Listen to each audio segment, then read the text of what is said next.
નર્મદા જિલ્લામાં aspirational district અને block પ્રોગ્રામની સમીક્ષા બેઠક યોજાઈ।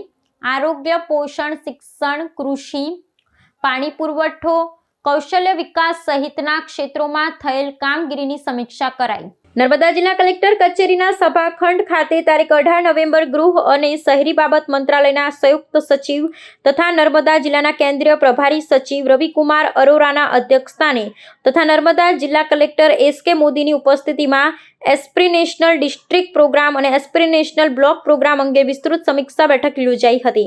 બેઠકમાં MPLADS યોજના અંતર્ગત વિદેશ મંત્રી ડોક્ટર એસ જયશંકરની ગ્રાન્ટ અંતર્ગત નર્મદા જિલ્લામાં મંજૂર થયેલી પ્રોજેક્ટ્સની પ્રગતિ, એસ્પિરેશનલ ડિસ્ટ્રિક્ટ તેમજ એસ્પિરેશનલ બ્લોક પ્રોગ્રામ અંતર્ગત ચાલી રહેલ વિવિધ લોક કલ્યાણકારી યોજના, ભૌતિક સુવિધાઓ તથા અન્ય વિકાસ કાર્યોની સચિવ રવિકુમાર અરોરાએ સમીક્ષા કરી હતી। આ અવસરે અરોરાએ કેન્દ્ર સરકારના એસ્પિરેશનલ ડિસ્ટ્રિક્ટ અને બ્લોક પ્રોગ્રામના માપદંડો તેમજ જિલ્લામાં થયેલી પ્રગતિ અંગે વિગતવાર ચર્ચા કરી હતી।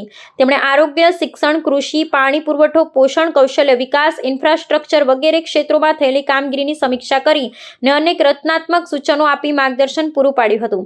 આ તકે જિલ્લા કલેક્ટર એસ.કે. મોદીએ જિલ્લામાં એસ્પિરેશનલ પ્રોગ્રામ અંતર્ગત ચાલી રહેલા પ્રોજેક્ટો, પ્રાપ્ત થયેલી સફળતાઓ, ગ્રાઉન્ડ લેવલ પર ચાલતી કામગીરી અને અમલીકરણની સ્થિતિ રજૂ કરી હતી।